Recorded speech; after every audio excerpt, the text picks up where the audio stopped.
Hoje eu venho fazer um vídeo para explicar um pouquinho essa radiografia. Foi uma postagem que a gente fez no Instagram, onde eu perguntava, encontre o problema, encontrem os problemas. E recebi muitas mensagens.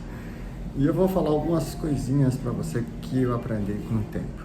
Primeira coisa, radiografias são exames complementares, ou seja, eles complementam o nosso diagnóstico clínico. A gente usa as radiografias para tirar dúvidas e para ver aquilo que a gente não vê na boca do paciente a olho nu, ou através de lupa e etc. Então, são exames para ver aquilo que a gente não consegue ver, resumidamente.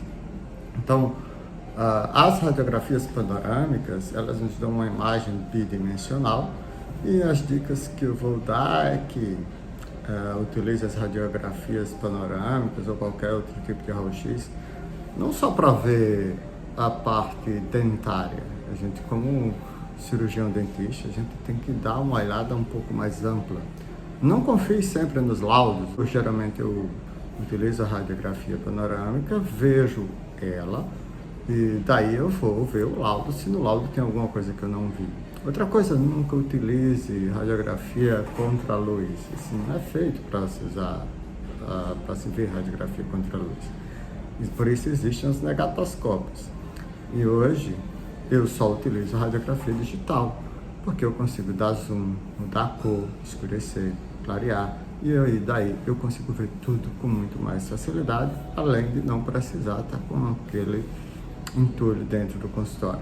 Agora a gente vai olhar a radiografia para ver o que a gente encontra nessa radiografia.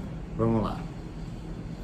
Como eu falei para vocês, a gente vai analisar a radiografia. Eu gosto de fazer essa análise da radiografia como se fosse uma carta. Então eu vou olhando da parte superior esquerda, vou andando, eu vejo que tem aqui um côndilo praticamente bem centrado na cavidade glenoide ou cavidade articular.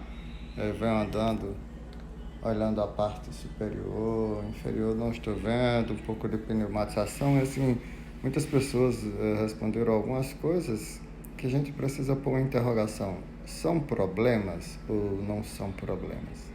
Por exemplo, ela tem um quarto molar. Esse quarto molar é um problema? Ele deve ser extraído, ele deve ser removido. Talvez remover o terceiro molar seja um problema maior do que esse quarto molar aí. Na minha opinião, a gente tem que avaliar o benefício e o risco que esse dente pode estar causando. Uma outra coisa, a gente tem uma extrusão aqui, a gente não sabe o que é como é que está essa articulação, e a gente precisa ver na boca. Tem uma área radiolúcida na coroa do 16, e aí a gente precisa analisar isso também. Se pode ser um material restaurador, mais radiolúcido, ou é um acário, não dá para saber também. Então, são coisas que foram,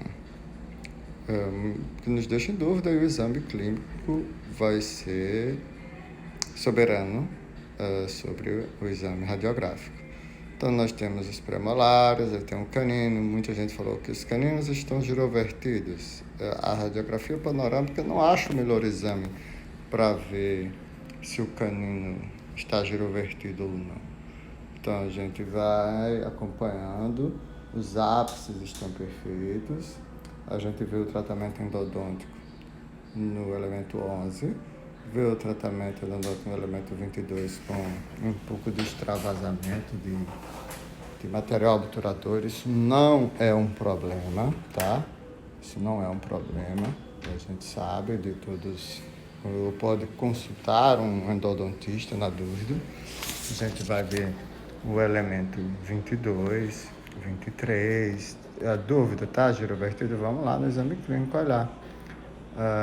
E aí a gente vê o primeiro, segundo, terceiro molar, e tem um quarto molar. Esse quarto molar está trazendo algum problema? Então vamos olhando, e aqui a gente encontra o côndilo. A gente vê primeiro o côndilo e a gente vê a cavidade articular lá atrás. A gente tem a eminência articular e a cavidade articular lá atrás. Isso não é normal. A gente vê o ramo ascendente e aí tem uma solução de continuidade, onde o côndilo vai para frente, a cabeça da mandíbula é uma parte do ramo ascendente. Ops, peraí, tem alguma coisa errada. Vamos para a parte inferior, vamos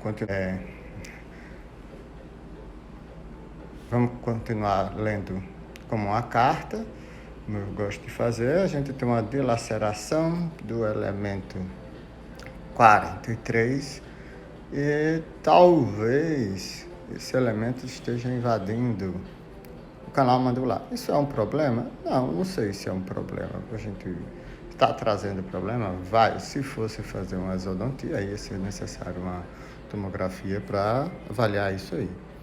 Então, temos restaurações, uma área um pouquinho radiolúcida na raiz distal do 47. A gente precisa investigar isso clinicamente, tá? Mas aparentemente está bem, tá? Tem uma contenção fixa, um pouco de reabsorção horizontal. Até então, também não considero problemas. A gente vai averiguar isso clinicamente. E aí vamos olhando os molares.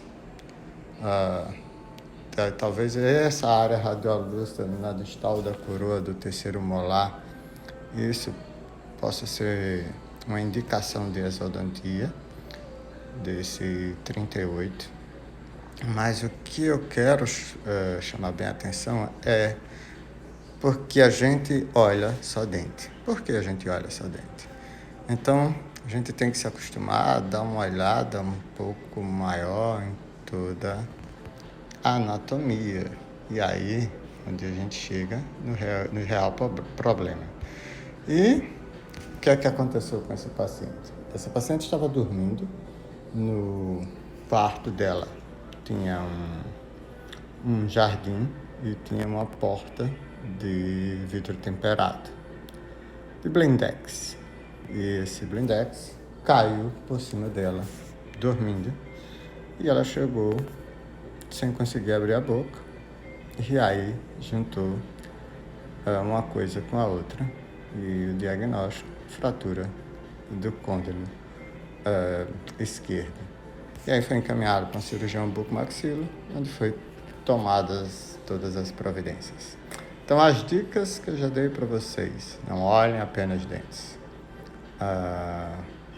Veja que podem existir desvios de normalidade que não são problemas que devam ser tratados.